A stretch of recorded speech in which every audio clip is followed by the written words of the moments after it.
Nós gabaritamos. Bom dia a todos. Hoje, dia 16 de novembro, pós-feriado, nós estamos aqui reunidos para a reunião semanal da disciplina de Urologia da Unicamp, hoje coordenada pelo Dr. Juliano Moro, com temas de uropediatria. Professor Juliano.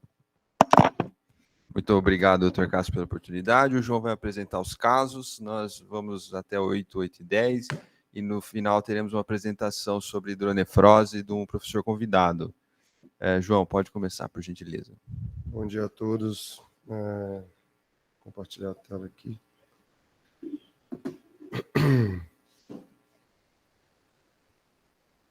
Então, bom dia a todos. Obrigado, professor Juliano, pela apresentação. Eu sou o João, R5 da Urologia. Vou apresentar os casos da reunião de hoje.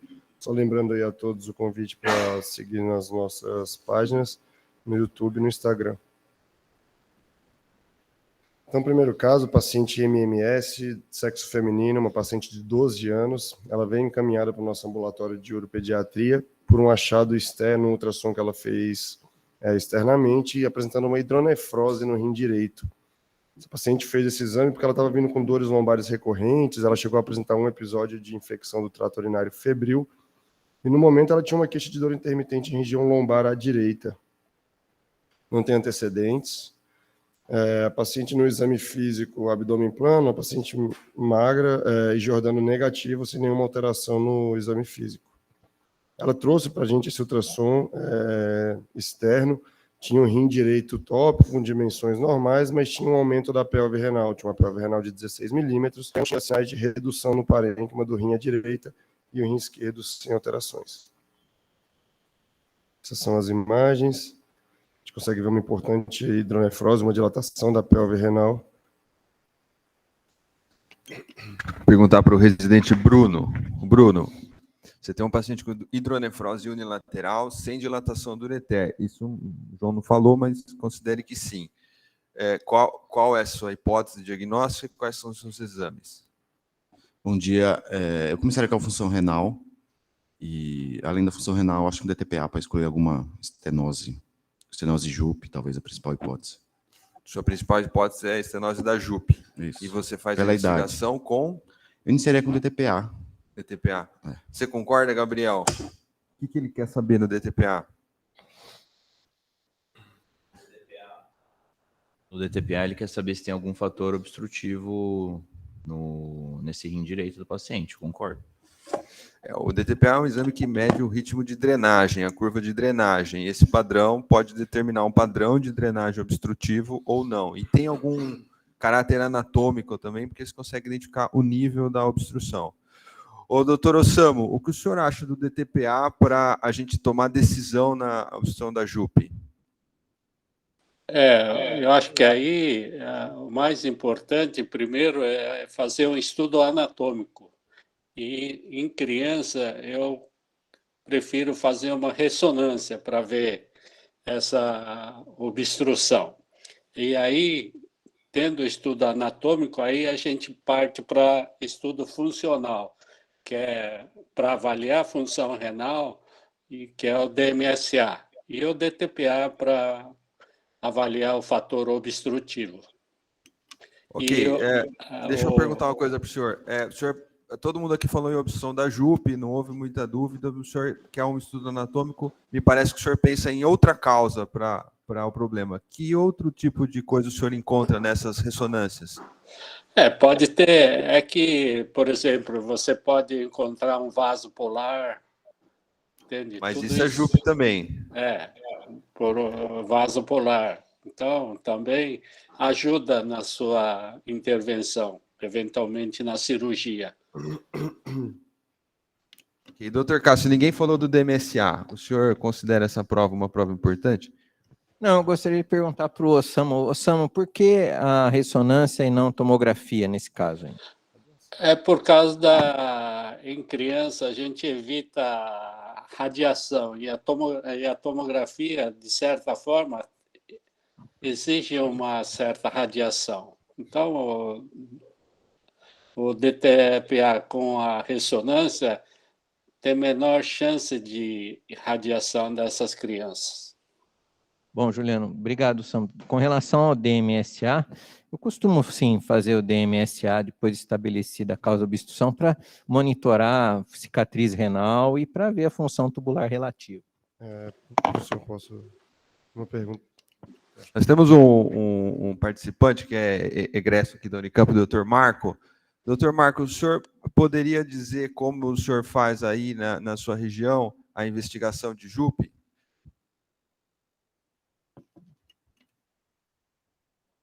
Bom dia a todos. Professor Samu, Cássio, prazer, Juliano, a todos na plateia. Olha, veja bem, a investigação inicial, ela tem quantos anos mesmo? 13 anos. 13 anos, né? E apresentou dor lombar recorrente, infecção urinária? Ela tem dor lombar, principalmente, e teve um episódio agora mais recente, mas é mais do tipo cistite, a infecção que ela teve. Certo.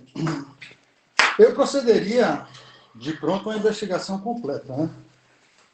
A gente sabe que, nesses casos, pode apresentar, como o professor Samu falou, o vaso polar. Então, eu abriria a investigação realizando o estudo anatômico e faria o estudo com DTPA, que nós sabemos que tem uma grande limitação, porque varia de local para local a metodologia de realização. O estudo de DMSA, no caso, eu faria também já como um fator para análise da progressão do tratamento ou da própria doença, caso a gente não encontre uma obstrução nem anatômica nem funcional. E faria também uma uretrocistografia miccional, porque a gente sabe que esses pacientes, em uma parcela deles, se eu não estou equivocado, até 1/3 deles pode apresentar um refluxo vésico-ureteral silencioso, no caso, nesse lado ou no lado contralateral. Assim procederia, além dos exames básicos, né? Cultura da urina, exame de função renal e os demais exames, naturalmente, que têm que ser realizados. É assim que eu normalmente procedo já na investigação completa inicial. Daria preferência à tomografia, eu concordo com o professor Samu, mas a nossa realidade não permite aqui, em especial no sistema público, a dispormos de ressonância magnética. Ok, obrigado. João, você... Só uma dúvida aí, professor Marcos, o senhor também, tendo disponibilidade e ignorando um pouco o custo, se o senhor pudesse fazer um MEG3, o senhor optaria por fazer um MEG3 no lugar do DTPA e do DMSA ou não? Não, porque eu não tenho experiência com a interpretação do MAG3. O MAG3 é um radiofármaco que permite a avaliação simultânea da função tubular e da função glomerular da drenagem, né? Então, você não precisaria das duas provas, você conseguiria com o único radiofármaco ter esses dois índices. No DTPA, costuma sair um índice de filtração glomerular relativa.Esse índice não serve como função tubular, isso tem que ficar bem claro, mas muitos acabam usando isso como um marcador de função, supondo que a vascularização está igual dos dois lados, então, teoricamente, os rins funcionam igual. Mas, por ter pouca disponibilidade do MAG3, não tem experiência em usá-lo. Juliano. Pois não. Oi. A realização de uretrocisto aí, eu acho que depende, porque na ultrassonografia o ureter aparentemente não foi visibilizado, então a gente supõe que seja normal o ureter. Então, se tendo ou não tendo uretrocisto, ou fazendo uretrocisto e detectando o refluxo, isso deve ser de baixo grau. Portanto, nos casos em que não tem dilatação ureteral, normalmente eu não peço uretrocisto. Não sei se você concorda.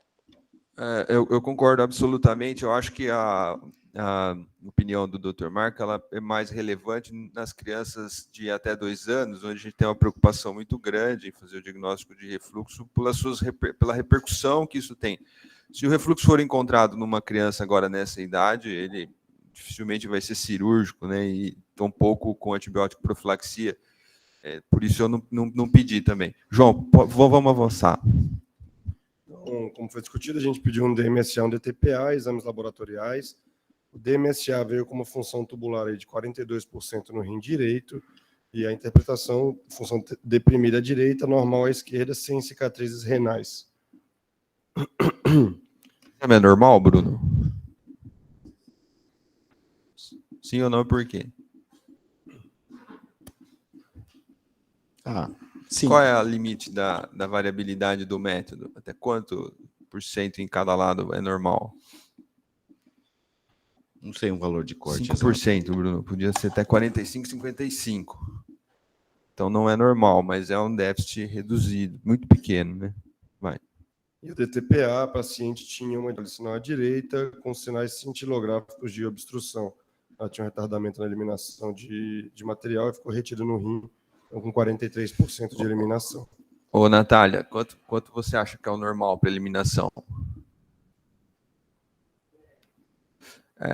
Eliminação pós-lásicas, em geral, é maior que 60%. Existem, basicamente, dois métodos de interpretar. Maior que 50% não é obstruído, menor que 50% é obstruído.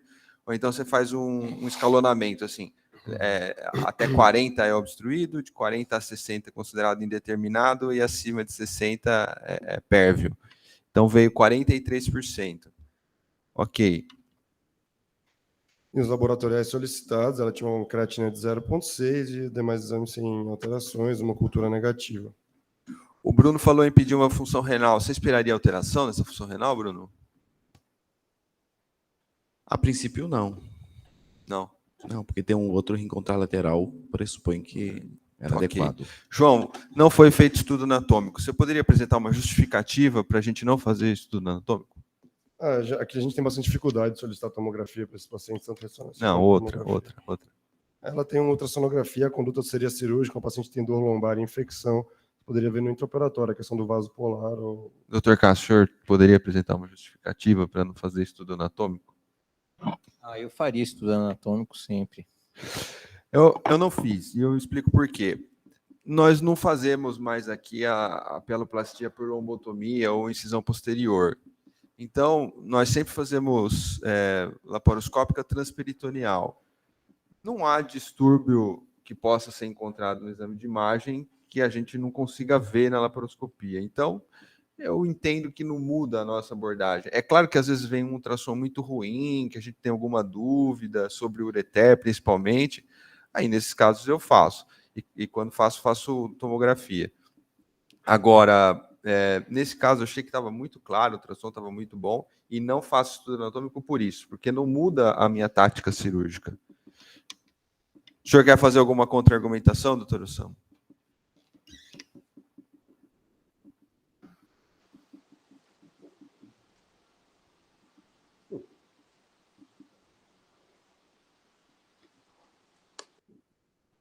Doutor Ossamo? Bom, pode continuar, João. Eu perdi a conexão. O que foi? Não, eu estava explicando para eles que eu não faço estudo anatômico, porque como eu faço transperitoneal, laparoscopia transperitoneal, se houver ou não houver o vaso anômalo, eu vou fazer Anderson Hines do mesmo jeito. E a gente não tem feito aqui de rotina a lombotomia, a peloplastia por lombotomia ou incisão posterior. Então, nesse sentido, eu não vejo muita relevância do estudo anatômico para a gente. Aí eu perguntei se o senhor concorda.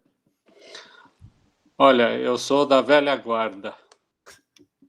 Ainda Ok. eu faço tomografia, porque o estudo anatômico... Mas na velha guarda tinha ressonância, professor? Não, tinha tomografia.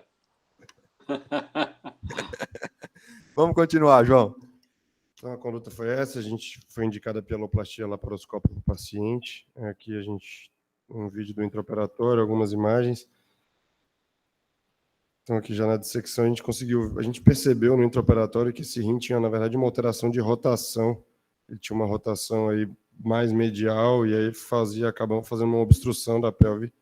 Passou um ponto para facilitar, uma vez que estava bastante rotado. A gente viu que estava dilatada a pelve renal também, então a gente fez uma peloplastia desmembrada.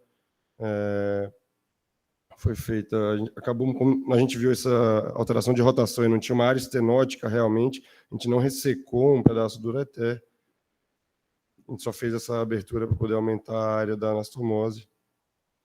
Foram feitos 2 planos de sutura contínuos, feita a primeira parede posterior, depois a gente fez a passagem do duplo J via anterógrada pela pele.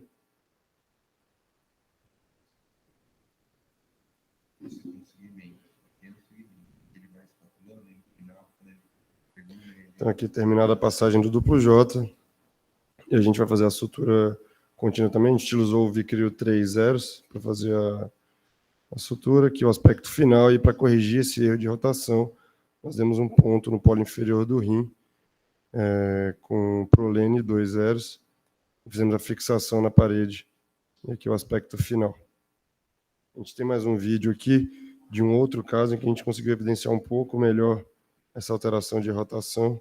A gente consegue ver que faz um kinking da pelve com ureter, causando a dilatação e a obstrução.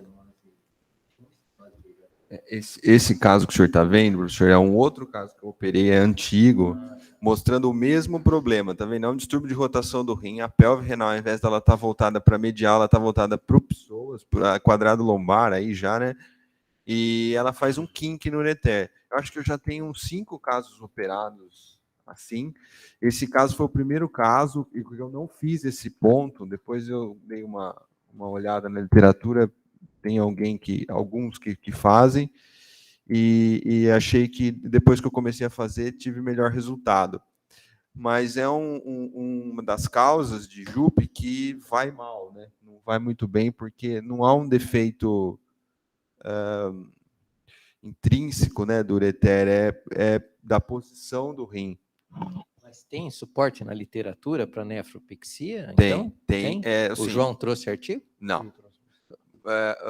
São séries de casos e não tem uma descrição técnica assim sobre a mobilização do rim, mas não é uma nefropexia por ptose, então não tem aquela mobilização extensa com o ponto lá no polo superior.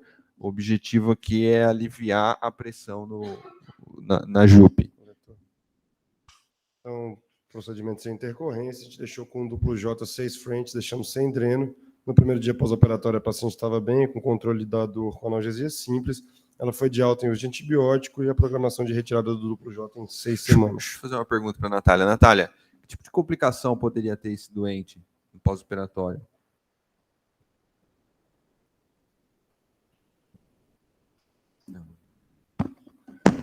Bom, professor, não penso em nada especificamente, assim, além das complicações habituais que ele poderia ter de infeccioso, poderia ter sintomas relacionados ao duplo J, esse tipo de coisa.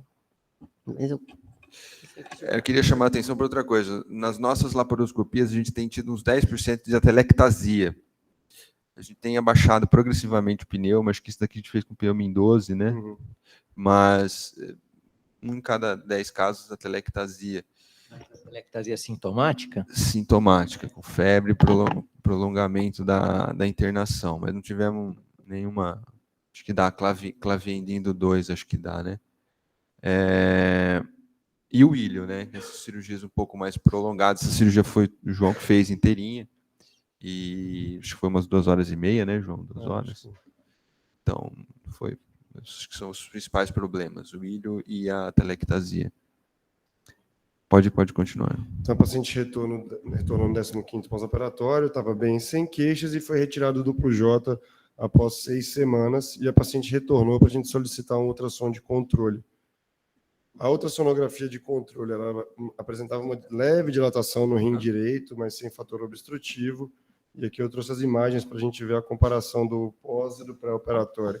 A gente consegue ver que ainda tem um pouco de dilatação nesse rim à direita, mas que a dilatação era bem mais importante no ultrassom pré-operatório. Faltou só um lado a lado aí, né, João? Mas deu para ver nitidamente que houve uma melhora. Ô, doutora Elba, a senhora nos escuta?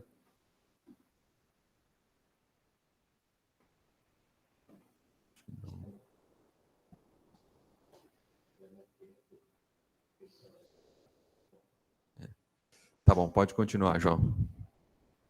Era isso. Isso. Eu ia fazer uma pergunta para a doutora Elba, mas eu vou perguntar para o senhor agora. Qual que é o papel da cintilografia, das provas funcionais agora no segmento desse doente? Eu acho que o principal papel não é tanto monitorar a obstrução, o índice de reobstrução costuma ser pequeno, mas o principal papel é monitorar a evolução de cicatrizes renais nesse rim que foi operado, né?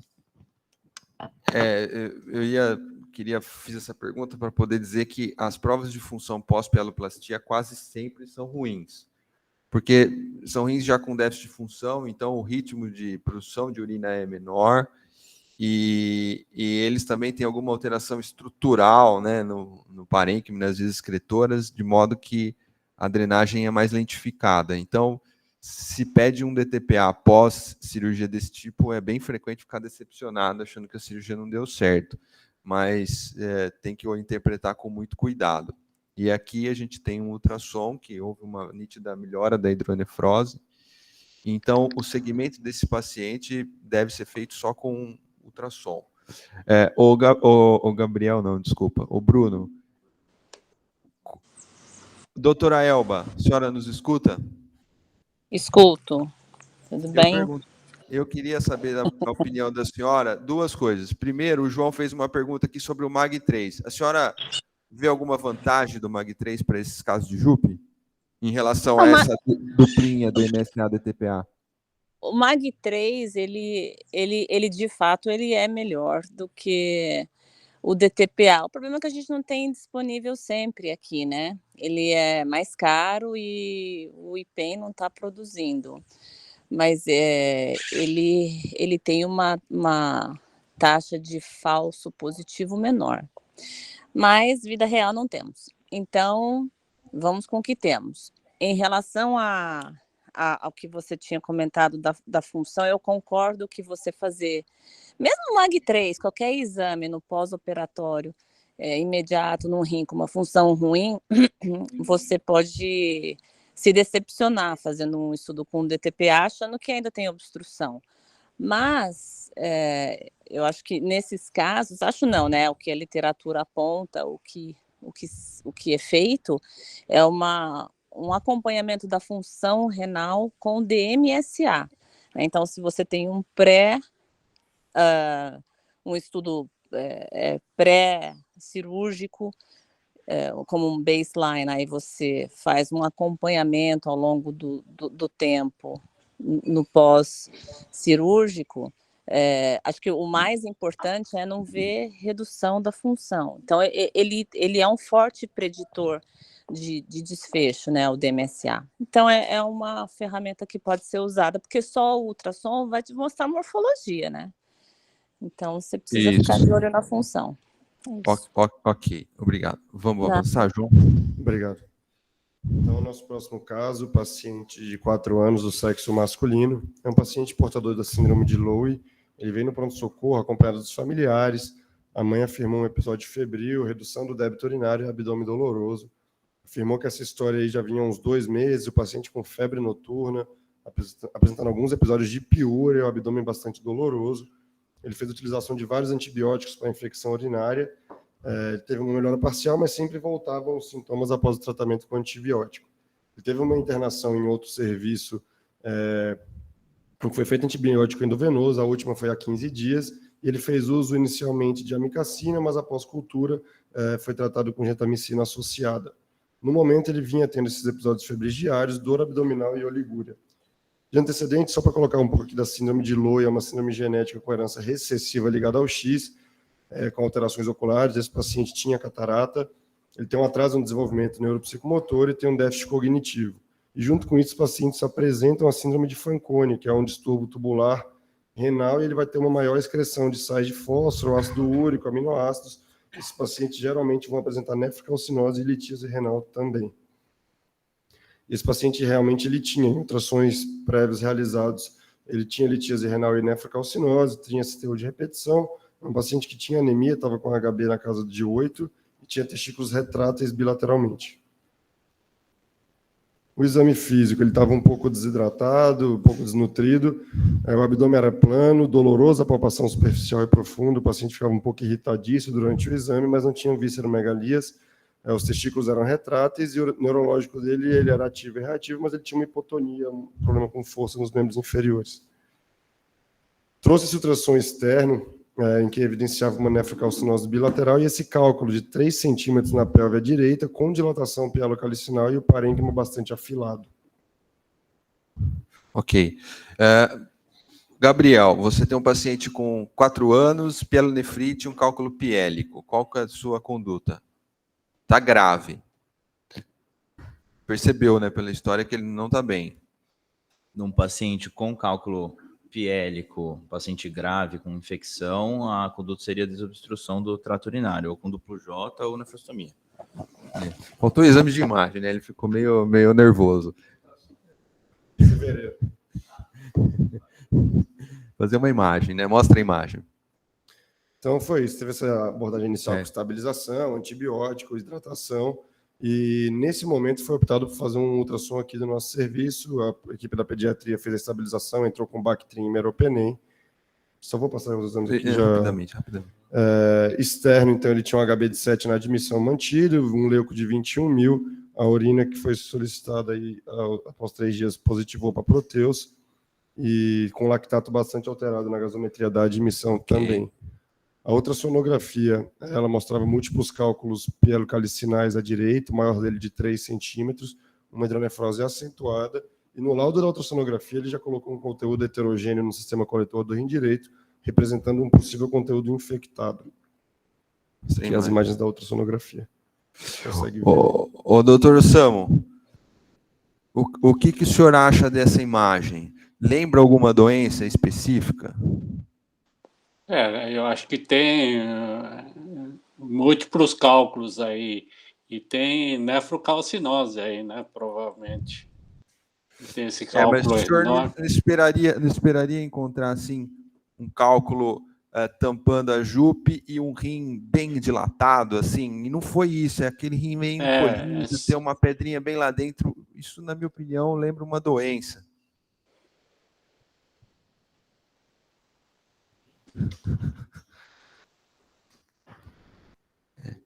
Eu acho que todos os casos que eu vi de pielonefrite xantogranulomatose até hoje, o rim é assim, ele fica meio encolhido, pata de urso, né? Os limites do parênquima excedem a pelve, assim, ele fica invertido para dentro, assim, lembra bem, eu achei. João, qual que é o critério diagnóstico de nefrocalcinose no ultrassom? Só além da aumento da hiperecogenicidade, eu não vou saber te falar quais são os critérios. Aumento da ecogenicidade, principalmente na medular, sim, que é a região que mais concentra cálcio, né? O senhor sabe os critérios? Só aumento. Vou fazer uma pergunta para o doutor Samu. E agora? Tem que ir tira o rim ou faz uma nefrostomia? O que o senhor acha? Eu acho que tem que drenar, se está com infecção local, tudo. A primeira coisa é tratar essa infecção e avaliar a função renal, né? Eu acho que é importante. Ok. Vamos, João. Então foi aí nesse momento a pediatria falou conosco, optamos por fazer uma tomografia para ter uma melhor compreensão desse quadro. Ok. Então foi realizada a tomografia. A gente conseguiu ver realmente esse rim bastante dilatado, parecendo algumas áreas fibróticas. E conseguimos evidenciar também esse cálculo. Tinha um cálculo em grupo calcinal médio e um cálculo maior obstruindo a pelve renal. Ok. Então, avança, por favor. Então, indicamos agora um tratamento com uma nefrostomia para fazer a drenagem desse rim e uma avaliação posterior dessa função renal. Foi feita a nefrostomia sem intercorrência, saiu bastante secreção purulenta no momento da punção e foi coletado material para a cultura e foi deitado um catéter 14 French. Ok. O paciente no primeiro dia drenou 200 ml pela nefrostomia, teve uma melhora do estado geral, mas ele manteve dor abdominal, mantinha alguns episódios febris. 3 dias após a nefrostomia, o débito já estava bem baixo, variando aí entre 10 e 20 ml por dia. O leuco teve um controle, foi para 17 mil, cultura veio negativa do líquido da nefrostomia, lembrando que o paciente estava em uso de antibiótico, Meropenem, e ele apresentou uma melhora laboratorial após esse tratamento inicial. Ok. Após a estabilização, foi feita uma nutrição melhor desse paciente. No 12º dia, o paciente foi de alta, mantido com Bactrim dose terapêutica, e mantendo com a nefrostomia em 20 ml, e ele retornou no ambulatório da urologia após 4 semanas em que a gente solicitou o DMSA nesse momento. Ok. Ele retornou já com essa nefrostomia sem apresentar débito, o paciente estava uma melhora clínica, mantendo um pouco de dor abdominal, mas não teve mais febre, e após a terapia com o Bactrim foi mantido esse antibiótico em dose profilática, e foi solicitado, veio com o resultado do DMSA, ele mantinha uma função tubular normal do rim esquerdo, mas o rim direito excluso funcionalmente. Ok. Ô, doutor Osamu, agora nós temos o que o senhor queria. Tem uma prova de função, o doente sarou da infecção. O que o senhor faria agora? E no balde. E no balde. O senhor tem alguma preocupação em contaminar a cavidade fazendo cirurgia por vídeo? Eu acho que não. Tem que ter os cuidados, tudo, mas agora que esfriou o processo infeccioso aí, eu acho que não há problema nenhum. Mas o rim é grande, né? Não sei se é vantagem de fazer laparoscópica, porque você vai ter que tirar esse rim, né? De qualquer maneira. Tá. E, doutor Cássio, que ciladas cirúrgicas o senhor acha que pode ser encontradas aí nessa cirurgia? Eu acho que o rim é grande, mas ele deve ter diminuído um pouco de volume por conta da drenagem. Ele está na fase subaguda aí provavelmente do processo inflamatório, né? Depois dessa intervenção da nefrostomia, mas acho que não houve tempo para se formar grande fibrose perirenal ainda. Eu acho que é um bom momento, 4 a 6 semanas para intervir. As outras ciladas cirúrgicas são as que inerentes à abordagem laparoscópica para nefrectomia. Preocupado com aderências, né? Mostra aí, João. Eu trouxe esse caso justamente por causa das aderências. Foi feita a nefrectomia total à direita, vídeo laparoscópica. O paciente apresentava firmes aderências no intraoperatório, no fígado e na vesícula biliar. Ele estava bastante aderido no local, ficou até um fragmento do parênquima aderido no fígado devido à fibrose. O apêndice, ele estava com um pouco de fibrina, inflamado também, estava bem próximo ao rim. E o duodeno também foi bastante difícil a dissecção entre a área que tinha aderência no duodeno, ficou um pedaço de fragmento do parênquima também aderido ao duodeno, uma cirurgia de 2 horas, e foi deixado com dreno. Foi uma cirurgia um pouco surpreendente, porque tinha uma aderência muito firme no duodeno, mostra eu acho que vocês acompanham a minha seta, ou não? Será? Não, a minha aqui, professor. Mostra essa seta perto dos vasos, aqui bem na parte anterior, é onde tinha aderência do duodeno, para você deixar um pedacinho do rim grudado no duodeno. Fiquei preocupadíssimo com esse paciente, depois ficou mais internado que o normal, mas não aconteceu nada, E aqui, o que o professor Samu perguntou, a gente fez um pequeno fanistil aqui embaixo para retirada da peça. Não foram necessárias grandes incisões. Ok. Vamos para o próximo, João. O paciente aceitou bem, foi de alta no PO4, com antibiótico profilático. Ele retornou sem novos episódios, a ferida estava em boa aspecto. Teve uma evolução pós-operatória muito boa, assim, né? Eu trouxe o anatomo patológico para o Satanás. Eu até só retirei aquela imagem da tomografia que o senhor tinha colocado também, mas eu coloquei aqui o laudo e as lâminas. Eu vou comentar o exame anatomopatológico. O diagnóstico no rim direito de uma pielonefrite crônica ativa, né, e xantogranulomatosa com cálculos. E acomete, inclusive, o tecido adiposo perirenal. Essa é uma característica da pielonefrite xantogranulomatosa. Eu vou ilustrar depois. E veio também um apêndice secal com uma periapendicite crônica granulomatosa, que eu vou talvez especular, como explicar realmente esse achado no apêndice secal. Mostra a primeira imagem. Aqui, então, a pielonefrite crônica, com tecido fibroso, infiltrado inflamatório. Próximo. Com componente de exudato purulento, portanto, uma pielonefrite ativa, né? Próximo. E com componente, então, de pielonefrite xantogranulomatosa. Aqui, as células xantomatosas são macrófagos, né? Ricos em lípides. Próximo. Com componente de células gigantes, né? Como vocês estão vendo aqui, multinucleadas. Vejam nesse caso, né, e é uma característica de pielonefrite crônica, é justamente a extensão para os tecidos perirenais. Nesse caso, pelo menos na peça que nós tínhamos, que era o tecido adiposo. Próximo. Aqui, como vocês estão vendo, ele se estende, né? E essa extensão, ela pode ser bastante extensa, né? Próximo. Não, mostra o que eu mostro, tem mais imagens. Hein? A imagem da tomografia eu não coloquei aqui na apresentação, deixei até o... Deixa eu pegar aqui.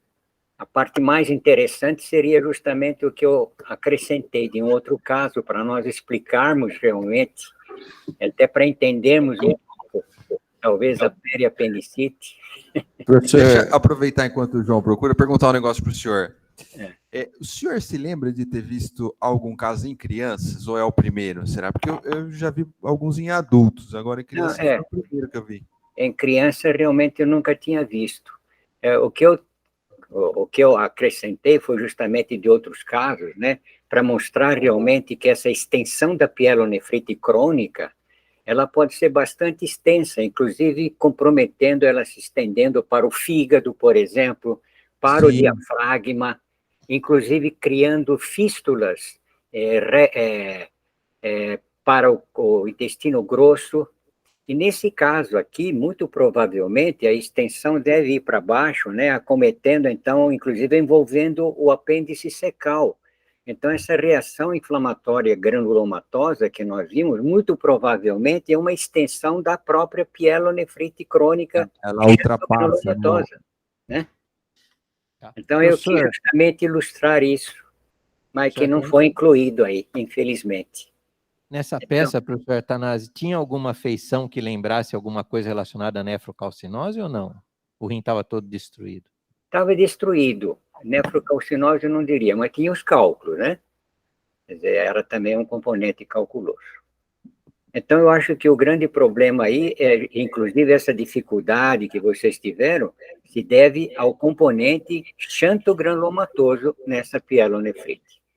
Perfeito. O senhor falou, eu fiquei lembrando da operação, realmente, não parecia que era só uma aderência, parecia que era uma invasão, parecia que ia para cima do apêndice.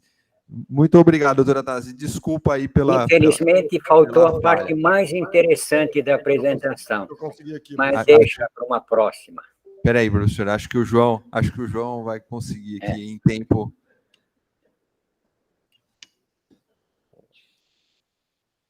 Aqui, ó.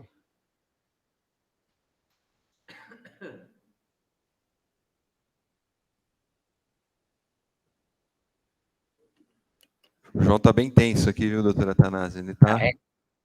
Olha lá. Então, vejam bem, esse é um caso anterior, né, de adulto, né?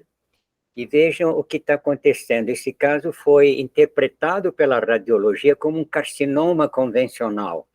Por quê? Porque ele havia essa extensão, né? Inclusive já em fase avançada. Então, no mínimo, já seria um TT3A, né? Então, agora vejam a peça que nós recebemos. O próximo. Observe, então, o rim. O componente, então, da pielonefrite crônica xantogranulomatosa, né? Se estendendo, né, para baixo. E essa extensão, então, ela pode ser muito longa, né? Inclusive, quando nós recebemos a peça, a tonalidade, então, esse amarelo gema de ovo, é próprio do carcinoma convencional. Você vê que foi interpretado também na peça anatômica como sendo um carcinoma convencional. Então, uma outra mensagem, né? A pielonefrite crônica xantogranulomatosa, ela pode ser interpretada também erroneamente, né, radiologicamente, inclusive depois na macroscopia, como sendo realmente tumoral. Mas o mais interessante, próximo, então vejam consequências, eventualmente, da pielonefrite crônica xantogranulomatosa, extensão intrahepática e intratorácica, inclusive com fístula renocólica, em consequência exatamente da pielonefrite crônica xantogranulomatosa. Então, agora, especulativamente, então, que eu tinha dito, esse achado da periapendicite granulomatosa, muito provavelmente é uma extensão, então, exatamente, da pielonefrite crônica xantogranulomatosa que vocês observaram. Muito bom, professor. Obrigado pelos seus comentários. Vamos voltar aqui, João, na apresentação. Então o paciente voltou, já estava bem melhor do quadro, já não tinha dores abdominais. A gente pediu aí uma urina de 24 horas para fazer a investigação metabólica e tentar propor um tratamento para evitar os cálculos no outro rim, e encaminhou para a genética também, aí orientado pela pediatria. Ok, pode avançar. Então esse paciente de 11 anos, sexo masculino, é um paciente com quadro de criptorquidia bilateral. A família afirmou que a criança nunca apresentou testículos palpáveis e tentou avaliação quando pequeno, mas não conseguiu passar com o especialista. O paciente veio para essa apresentação, ele tinha um ultrassom de 2016, em que não foram identificados testículos no canal inguinal. De antecedente, o paciente tinha asma, fazia uso de salbutamol, e no exame físico ele tinha uma genitália masculina típica, um pênis de comprimento adequado com meato tópico, porém tinha uma bolsa testicular vazia, sem os testículos evidenciados na bolsa ou no canal. Ok. Dr. Cássio, paciente com criptorquidia bilateral, qual que é a sua estratégia? Paciente com criptorquidia bilateral, a gente tem que ter muito cuidado no exame dos genitais externos, porque às vezes a gente pode se deparar aí com um quadro mais sindrômico. Acho que esse é o primeiro ponto que deve ficar para os internos. Depois nós temos que identificar os testículos. Normalmente se faz uma ultrassonografia inicial para se ver se identifica os testículos dentro do abdômen. Mas esse negócio do ultrassom é importante, preciso comentar, que em questão de prova e tal, é contraindicado, né? Porque não é um método considerado com sensibilidade razoável. Faz, né? Tanto que o paciente já veio. Mas tem essa questão que o próximo exame é a laparoscopia. Vai lá, João. O senhor, nesse caso aqui, acabou que não foi. O senhor faria genético antes da laparoscopia? Não. A criptorquidia bilateral com alguma alteração genital, um cariótipo. Se não tem alteração genital, não. Antes da laparoscopia, o senhor não acha que vale a pena uma reavaliação da criptorquidia com um paciente anestesiado? Isso sempre é feito, né? No preparo pré-operatório, isso é conversado com as famílias de que a proposta é laparoscopia, mas sob anestesia profunda, às vezes a cirurgia muda por palpar o testículo no canal.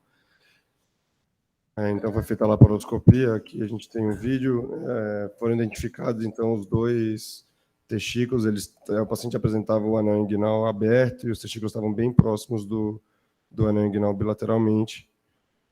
Então a gente, nesse momento, optou por fazer a cirurgia em 2 tempos. O primeiro tempo a gente fez a liberação dos testículos, conseguiu para fazer uma mobilização, e a técnica de Shihata a gente vai fazer a fixação do testículo próximo ao anel contralateral. Esse paciente tem um ganho de comprimento dos vasos, e aí em um segundo tempo a gente vir e fazer descer os testículos. Então foi liberado aqui o testículo direito, só liberando um pouco mais de peritônio para ter uma mobilização adequada desse testículo.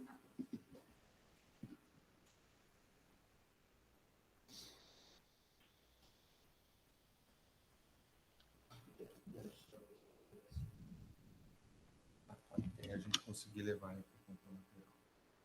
Então aqui a gente vai fazer, viu que conseguia chegar bem no anel contralateral, a gente fez a mesma coisa no testículo esquerdo. O que vocês estão vendo aí no vídeo é a atração do epidídimo que fica dentro do conduto peritônio vaginal, da persistência do conduto peritônio vaginal. Então, às vezes tem que abrir um pouquinho o anel interno para seccionar sem lesar o epidídimo.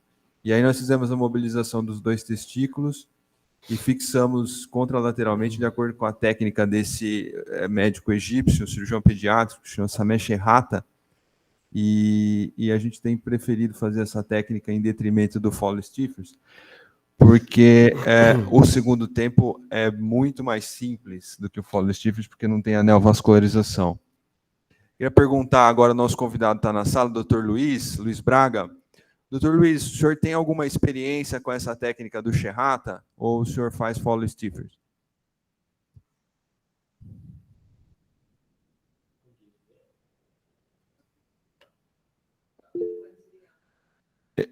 Eu acho que o microfone do senhor está desligado. Tá podendo escutar agora? Agora estamos escutando, Luiz. Bom dia, Luiz. Muito bem-vindo. Obrigado por participar. Vamos começar já com perguntas. Não, sem problemas. Não, eu tenho um fellow que é do Kuwait que me comentou sobre essa técnica. Eu tive no Brasil há umas 2, 3 semanas atrás num congresso de cirurgia pediátrica e o pessoal tem feito muito no Brasil essa técnica do Shihata. Mas eu nunca fiz. Achei interessante, mas nunca fiz. Eu vi uns vídeos que realmente tinha alongado bem, mas assim, tem uma como que eu falo, essa técnica promissora porque ela não precisa da ligadura dos vasos testiculares pelo fato de alongar o tamanho desses vasos, mas não fiz ainda. Talvez vai fazer um caso para experimentar, mas acho, assim, apesar de ter visto alguns vídeos, eu acho que não... acho difícil funcionar em todos os casos. Algumas pessoas me mostraram alguns casos que deixam só 3 semanas e o testículo o pedículo já alonga, mas acho que eu tenho que experimentar para ver, mas... Nós vamos mostrar nós vamos mostrar para o senhor a evolução. Deixa eu só interromper, doutor. Pois não, pode falar. Não, eu acho que realmente se alonga em todos os casos, ela é melhor que o Follow Stevens, porque não precisa de ligar os vasos, né? A gente teve algum caso de falha que soltou o testículo, e aí realmente não deu certo. Doutor Marco tem uma pergunta a fazer rapidamente, doutor Marco? Na verdade, é mais uma observação. A respeito de criptorquidia, sempre é um tema muito controverso, né? Teve uma preleção no Congresso Paulista, recentemente, que a preletora fez um levantamento extenso da literatura e a conclusão que ela chegou, de acordo com a revisão que ela fez, é que inicialmente sempre está indicada a exploração inguinal. Essa foi a conclusão do levantamento dela, muito embora ela falou que sempre ela faz a investigação laparoscópica. E com relação ao Shihata, nós fazemos aqui já há muito tempo, com um grande índice de sucesso e um baixíssimo índice de complicação. Obrigado. Ok. João, avança, por favor, para o vídeo do segundo tempo. Então, aqui o vídeo do segundo tempo, aqui a gente consegue ver o testículo esquerdo que estava fixo, próximo ao anel à direita. É feita a liberação, então a gente utiliza o ponto com o etibond. Essa liberação aí parece que tem algum problema, né? Mas ok. E ali a gente consegue... Aí depois introduz um Kelly, doutor Cássio, por fora. Aí tem gente que põe uma incisão, uma inguinotomia, e eu faço direto como se fosse fazer a incisão do Bianchi, uma incisãozinha pré-escrotal, já enfio o Kelly direto a partir dali e puxo o testículo para fora. E nesse momento também tem a oportunidade de escolher um trajeto mais medianizado, que permite mais comprimento ainda do cordão. Alô. Então essa foi a evolução, nós conseguimos fazer um bom resultado bilateralmente, o paciente tudo bem. Agora, eu queria convidar nosso convidado. Queria fazer uma pergunta para ele. Pois não. Professor, sou o João, sou R5. Só uma pergunta. O senhor, pacientes adolescentes mais velhos, igual esse caso aqui, já tinha 11 anos, e às vezes, não sei se para o senhor acaba chegando pacientes com 14, 15 anos. Você faz biópsia, o senhor sempre fixa? Qual a sua conduta?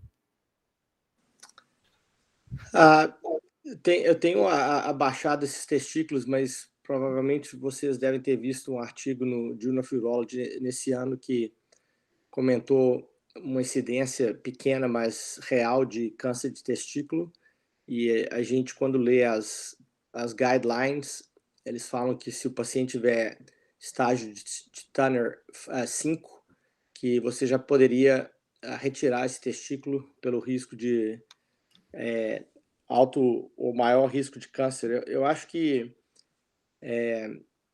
depende. Acho que se você faz laparoscópica, você tem uma uma forma de avaliar a forma do testículo. Se ele for muito alterado com a separação do epidídimo, eu acho que talvez seja melhor retirar o testículo, porque, assim, em crianças mais velhas, como vocês sabem, again, só se você fizer o Shihata, mas é difícil descer esse testículo, a distância é muito grande, e então talvez seja melhor tirar. Então, assim, eu estou feliz que vocês estão discutindo uns assuntos assim que eu tenho mudado a minha prática a respeito desse. Por exemplo, se vocês tivessem me perguntado uns 2, 3 anos atrás, provavelmente estava deixando muito mais testículos do que agora, mas eu acho que está mais. A gente tem mais dados para poder tirar esses casos sem. É difícil para um urologista cortar o vaso deferente e tirar um testículo que esteja mais ou menos normal. Tem sempre aquele sensação que você não fez o melhor possível. Eu acho que todos nós já tivemos esse sentimento, mas você está autorizado a tirar sem problemas. Obrigado. 11 anos, assim, não estaria na puberdade completa, mas se o menino tivesse 14, 15 anos, com certeza. Obrigado. Pode parar. Juliano, então só uma pergunta. Quantos dias depois que fez o segundo tempo? 8 semanas. Não, 8 semanas. 8 semanas. A gente reparou aqui o seguinte: se a criança é mais nova, tipo até 2 anos, 6 semanas mais que o suficiente. Se a criança é mais velha, a gente precisa deixar mais, que aí com 6 semanas não dá o alongamento necessário. Fica meio justo ainda. Então a gente deixa um pouco mais. Não, eu concordo, ficou muito bom. Eu também, depois que eu vim do Brasil, conversei com o pessoal, eu vou tentar a técnica. Só tive uma assim, eu lembro aqui do Pipi Sali, que a gente aprendia a ser o advogado do diabo.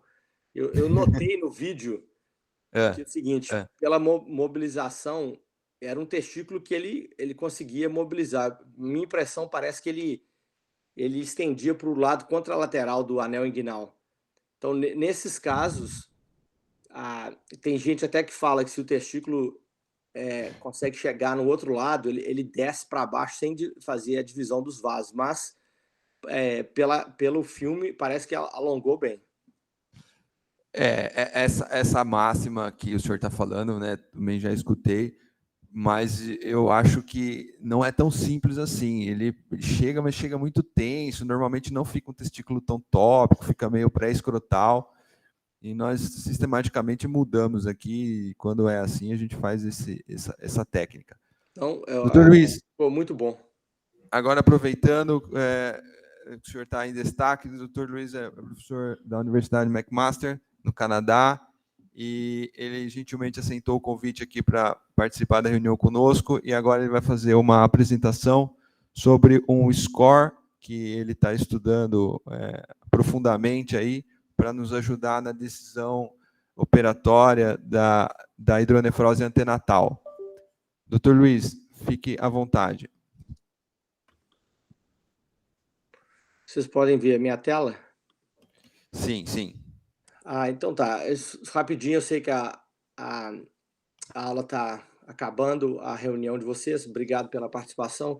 Então, essa ideia veio pelo fato de que a gente tem problemas com a mesma coisa que vocês falaram. A gente também faz uma técnica do Fowler-Stevens, o resultado é melhor, mas não é tão ideal. Eu acho que realmente tem que tentar essa técnica do Shihata. Então, a gente tem problemas com a cintilografia aqui no Canadá. Eu acho que os resultados, às vezes, são ambíguos e eu acho que, por exemplo, como a gente tem uma consistência muito boa com o ultrassom, a gente resolveu fazer esse score, porque pelo menos nas nossas mãos e aqui no nosso serviço funciona bem. Então, foi um score que a ideia veio de usar 3 parâmetros ultrassonográficos que são consistentes já na literatura, que seria o SFU grading, que todo mundo sabe, 1, 2, 3 e 4, o diâmetro anterior da pelve renal, que é muito usado pelos europeus, os ingleses, e o comprimento do rim. Esses 3 parâmetros você pode identificar. Eu lembro que até no Brasil, quando eles te mandam aquele quadradinho que você vê um papel impresso do ultrassom, você pode conseguir isso. O comprimento renal, eu acredito que é medido em qualquer ultrassom, até um ultrassom de interior, que não seja de centro acadêmico. Ele permite a estratificação da UPJ em pacientes com 3 riscos de grupos, que a gente vai ver um risco leve, moderado e severo, e com isso a gente pode, os pacientes que estão na fase que a gente chamou de verde, eles podem ser mandados para casa de alta, ou no grupo leve, ou no grupo moderado, que é o amarelo, a gente monitorizaria, e esses seriam os que precisariam do renal scan, e o grupo no vermelho, que tem a UPJ mais severa, precisariam de cirurgia.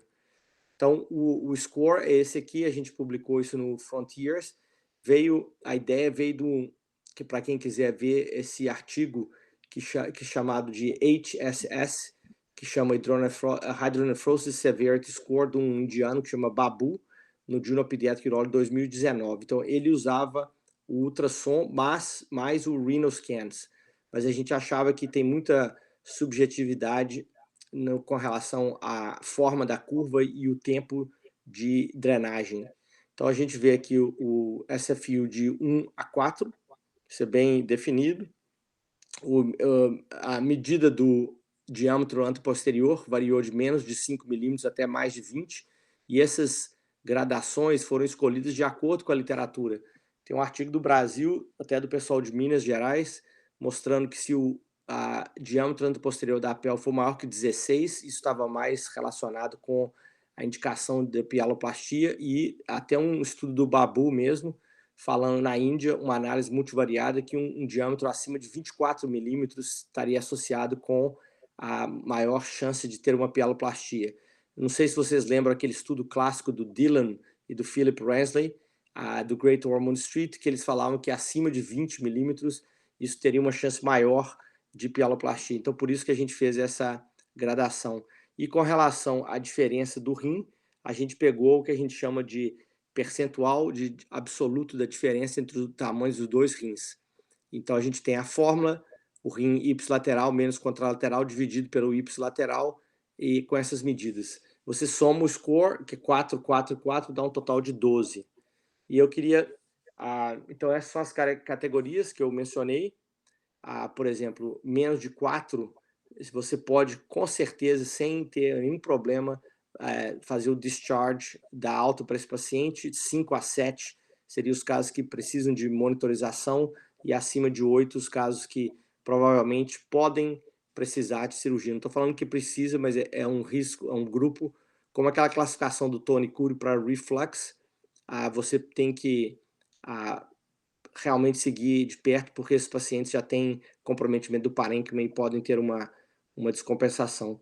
Então, as vantagens que a gente achou foi o seguinte: primeiro, porque pode ser usado com casos de pelvis intrarrenal e em casos que são que a gente chama de supranormal differential function. Então, por exemplo, quem usa a perda de função para indicar a pieloplastia, quando você tem aquele caso de supranormal function, isso não acontece, mas se você usar esse score, te permite indicar a cirurgia com tranquilidade.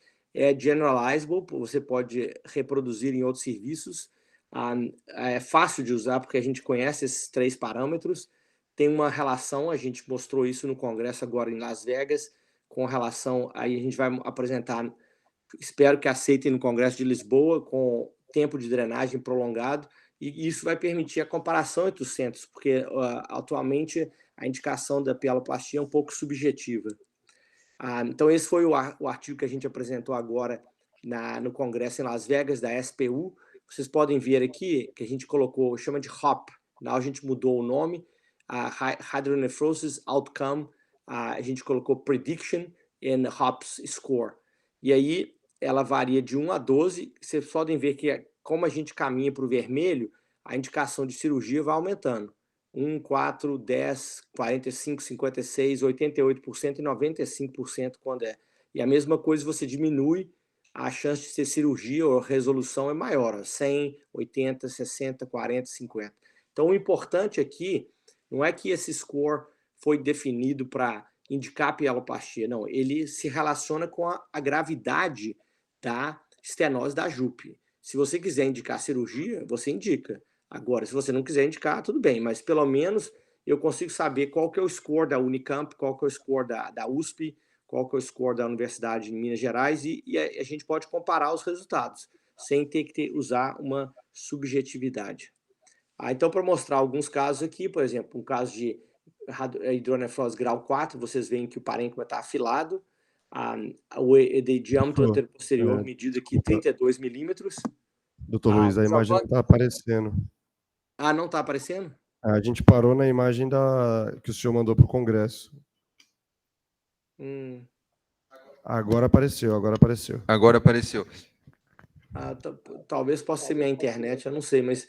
Então tá, é um hidronefrose grau 4, o diâmetro da pelvis de 32 milímetros, e a gente mediu o tamanho do rim. Uma coisa que eu sugiro para vocês darem uma olhada, toda vez que tiver uma estenose de Jupe muito grave, o tamanho do rim daquele rim, ele é um rim aumentado, não é dilatado, ele é aumentado o tamanho do rim, porque eu acho que é como se fosse uma hipertrofia, o rim aumenta porque está tentando empurrar a drenagem através de uma obstrução. Então, um score desse de 12, provavelmente a gente ficaria mais, como se diz assim, preocupado, e a indicação de pieloplastia pode ser iminente. Então, por exemplo, esse paciente a cintilografia do mesmo paciente, vocês podem ver que existe eu levo em consideração isso aqui, que é a diminuição da perfusão renal. Então, por exemplo, é um rim e vocês podem ver que a função, olha só, a função 65%. Então, como é que... Não, desculpem, a função está 35% nesse caso, que é o rim esquerdo. Doutor Luiz, só um minuto. Tenta tirar a apresentação e voltar, porque alguma coisa está acontecendo aí. A hora que o senhor muda o slide, a gente não vê a mudança.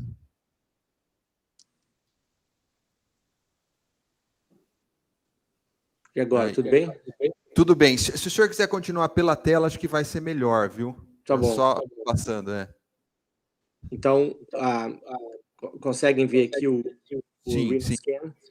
Então, tem a diminuição, por exemplo. Então, só voltar aqui. É um caso de hidronefrose severa. Isso. Esse aí a gente conseguiu ver. E agora... Aí daí para frente, isso. Conseguiu ver, então, por exemplo, tem a diminuição, era um lado esquerdo. Vocês podem ver aqui, lado esquerdo. Então, a perfusão do rim está normal, que é o vermelho aqui, left kidney, e a gente vê que a função estava diminuída. Então, por exemplo, esse caso, eu espero que a maioria de vocês não teriam dúvida em indicar a cirurgia, porque é uma infusão renal menos de 40%, mas mostrando que esse score de 12, ele se relaciona com perda de função renal, que algumas pessoas falam, não vou indicar por a cirurgia de hidronefrose severa, porque isso melhora, mas a cirurgia, a função está diminuída. A filosofia que a gente tem aqui é não deixar a função abaixar para operar, porque eu acho que a gente estaria operando a função tardiamente. A gente vê outra coisa aqui, é a atividade excretada no final, depois do Lasix, foi só de 1% comparado com 90% do outro lado. Vamos passar aqui. Isso eu gosto de fazer, essas pialoplastias em bebês, eu gosto de fazer a pielografia retrógrada, a gente vê que não passou muito, diluiu o contraste, tem uma pelve muito dilatada, e isso seria a pieloplastia. Eu gosto de fazer pelo flanco, uma incisão de 2 centímetros, a gente puxa a pelve dilatada para fora e faz uma anastomose bem dilatada e põe um duplo J. Se uma criança de 2, 3 meses, é possível de se fazer isso. Então, esse foi o resumo, a hidronefrose severa, com diminuição da função, a gente operou, e eu acho que esse score dá uma confiança para que a gente faça a cirurgia. No pós-operatório, uma coisa que eu queria chamar a atenção, olha só, o diâmetro anterior-posterior da pelve de 8 milímetros, você vê que o rim, olha o tamanho agora, aumentou a espessura do parênquima e ele diminuiu completamente a hidronefrose. Eu acho muito importante a gente fazer essa espatulação agressiva, porque é isso que faz com que a gente não tenha essa hidronefrose residual. Uma outra coisa importante vocês verem é que isso eu ainda não estudei ainda, mas pode ser um critério usado para controle também, porque você tem uma diminuição do tamanho do rim. Então, para mostrar que o rim está aumentado com uma hipertrofia, você alivia o problema e o rim diminui de tamanho. E eu sei que está ficando tarde, eu vou encerrar um outro caso aqui. Também grau 4, um diâmetro de 25 milímetros da pelve, você faz a retrograde, esse ureter tortuoso com 2 áreas de estenose. Então, esse bebê tinha a hidronefrose bilateral, estava com a creatinina aumentada, foi um bebê de 2,5 kg. Eu vou mostrar aqui, é um bebê pequenininho. A gente operou, eu não gosto de fazer a nefrostomia, então a gente opera, posicionou o bebê e vocês veem aqui a mesma coisa, chamando a atenção, uma estenose estava bem pequenininha, difícil, tem que cortar com aquela tesoura que a gente chama de venous scissors, e eu gosto de espatular bastante até que você chegue nessa área alargada do ureter. Se você não encontrar essa área, você vai, às vezes melhora a hidronefrose, mas não resolve, como eu mostrei nos casos. A incisão que a gente comentou, menor que 2 centímetros, e esse é o caso para vocês verem que a gente tira essa parte e põe. Então, na verdade, o paciente teve uma evolução muito boa e a gente, usando esse score, esse paciente teve um score de 10 a 11 em 12. Eu tenho outros exemplos, mas vou parar por aqui só para mostrar como que foram feitas as coisas. Há um exemplo só mais um slide, senhor. Esse diagrama aqui é o que a gente recebe no nosso ultrassom. Os técnicos, eles mandam uma fotinha, eles preenchem aqui, para quem não lê, a gente sempre faz a medida, mas esse foi, por exemplo, uma diferença de um rim para o outro, tá vendo? De 5,9 centímetros para 4,4. Vocês veem o tamanho renal, a hidronefrose de 16 milímetros, aqui foi 18, que eu botei, provavelmente deve ser um erro, e o score foi de 10 em torno de 12. Obrigado. Esse é o renal scan, tá vendo? Correlaciona bem uma curva que não está drenando, again, a perfusão diminuída. E esse aqui, ó, apesar de... O que é interessante é o seguinte, a função está 57% nesse rim. O senhor tem algum exemplo de caso com correlação negativa com a cintilografia, do tipo a cintilografia está boa ou mais ou menos e o score é ruim? Tenho. Tem alguns casos, assim, eu tentei mostrar, tem poucos, mas e eu acho que eu tenho um problema, por exemplo, a cintilografia nunca está normal e o score está ruim. A cintilografia pode ser que às vezes drene um pouco, entendeu? Então tem gente que acha que você sabe aquelas curvas do O'Reilly, ela tá uma curva mais descendente, devagar, depois aqui no 20 Minutes foi a estimulação com Lasix. E a gente tem. Então, assim, tem gente que não, mesmo esse score, não vai utilizar. Você não pode convencer o pessoal a fazer uma coisa, mas o que eu posso mostrar para vocês, depois que quiserem, eu tenho uma aula pronta sobre isso, mas teve um trabalho apresentado ano passado pelo grupo de Halifax, no Canadá, um médico muito bom, vocês conhecem aí de São Paulo, o Rodrigo Romão, ele está lá, e ele aprendeu, o chefe dele de Halifax, quando ele treinou no Kids com o Martin Coyle, que ele é muito conservador, ele só opera quando a função cair.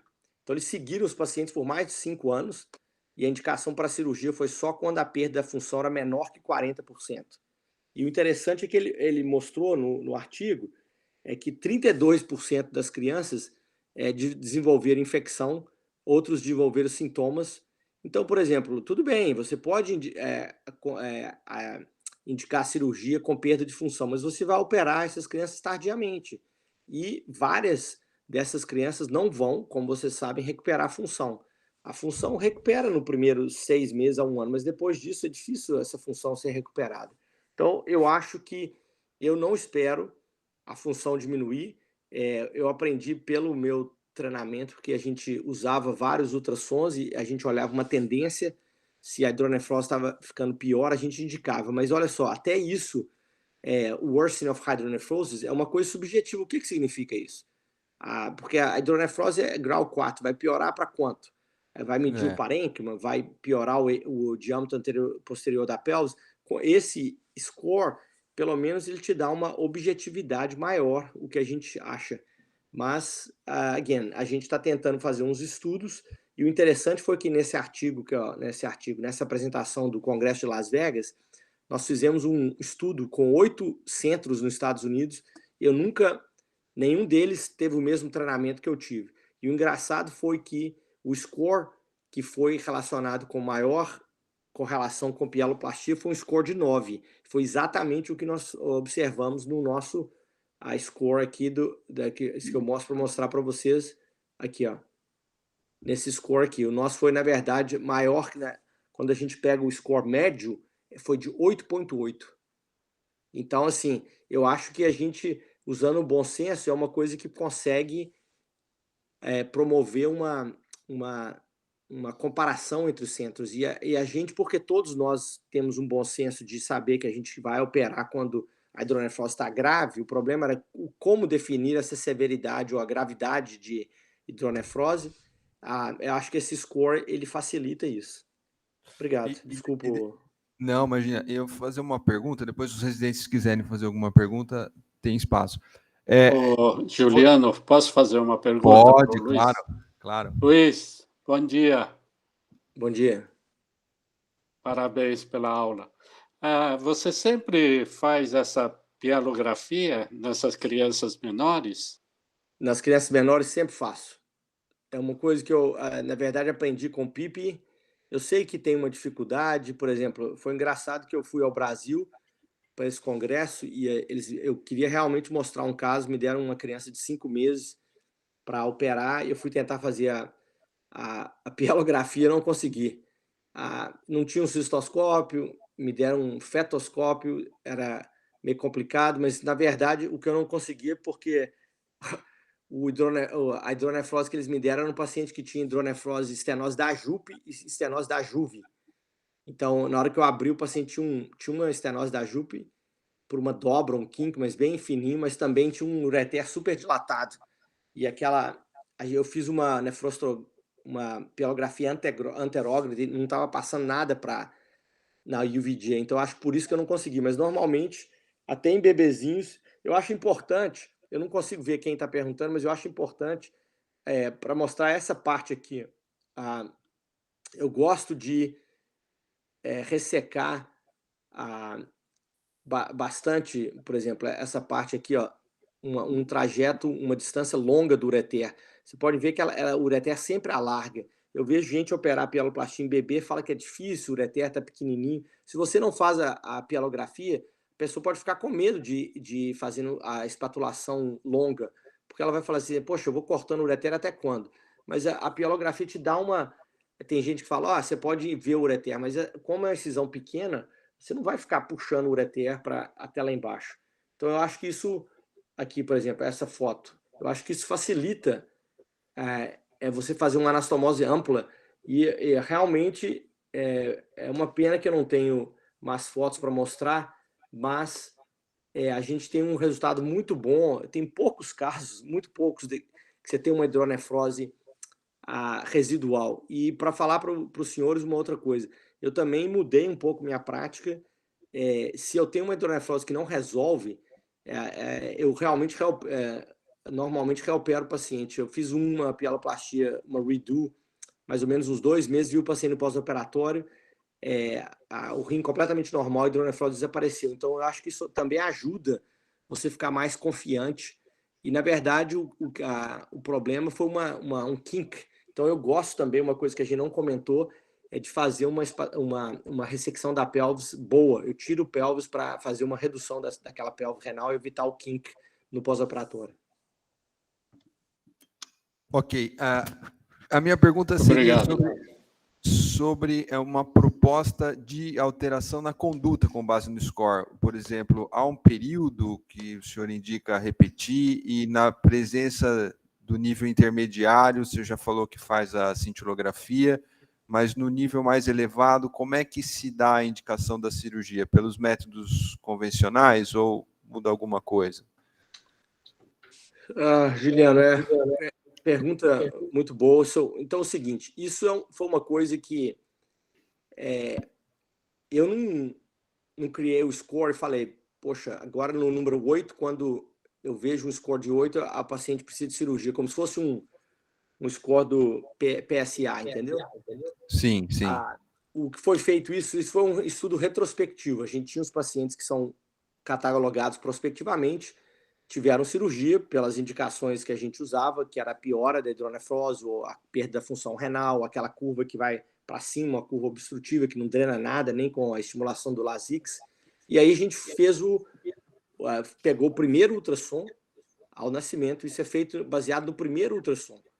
E a gente olhou isso e achou que se esse score tivesse acima de 8 ou 9, essas crianças, a correlação com a pieloplastia, como vocês viram nesse gráfico aqui, era bem grande, especialmente depois do score de 10, tá certo? Agora, o que a gente usa é o seguinte, eu nunca operei pieloplastia baseado num teste apenas, é difícil definir, não tem nenhum teste que defina obstrução com uma única vez. Então, por exemplo, se a gente fizer o score e o paciente voltar e o score tiver diminuído, a gente continua seguindo, está melhorando. Mas também uma coisa que é o próximo passo, Juliano, para a gente definir, a gente vai tentar definir um delta, porque aí se você falar que você opera, como o Tony Curry falava, que opera a indicação de pieloplastia dele, piora a ultrassonográfica da hidronefrose, a gente vai poder quantificar, por exemplo, se você piorar 2 pontos no score, isso seria indicação de cirurgia. Se você piorar 3 pontos, ainda mais, entendeu? Então, assim, nós não chegamos lá ainda, porque isso é uma coisa que a gente está em estudo, mas a nossa indicação de cirurgia continua sendo a piora. A gente não opera baseado, acho que isso é importante para os residentes, não é baseado num único teste, porque a gente sabe que várias crianças com estenose de Jupe melhoram. O que é interessante, Juliano, é que às vezes algumas pessoas percebem isso e falam, esse médico vai indicar cirurgia muito precoce ou vai operar demais. Nós olhamos a nossa taxa de pieloplastia, incidência de pieloplastia no serviço todo, em mais de 1.500 casos, e foi exatamente a taxa comparada com aquele trabalho original do Philip Wesley, em 1990, e com o trabalho do Steve Koff, em 2003, que foi em torno de 23%. Então, eu acho que a gente está bem na média, a gente não está fazendo uma indicação super indicada, e a gente consegue operar sem ter que ficar enrolando até a função cair. Então, eu acho que isso é promissor, mas a gente ainda está em estudo para tentar desenvolver esse delta ou alguma coisa que varia. Ok. Alguém mais tem alguma pergunta? Já estamos meio adiantado, né? Muito obrigado, viu, Luiz, mais uma vez pela sua participação. Acho que todos gostaram muito aqui, todos que acompanharam também pela internet. Estou um pouco atrasado, então já vou encerrar aqui a reunião. Foi um prazer aqui estar com vocês. Dr. Cássio? Eu só gostaria, então, de estender o convite a todos para a próxima reunião, que tratará de temas de uro-oncologia na próxima quarta-feira. Bom dia a todos, muito obrigado ao professor Luiz e bom trabalho. Obrigado. Tchau, tchau. Bom dia a todos aí. Tchau, um abraço.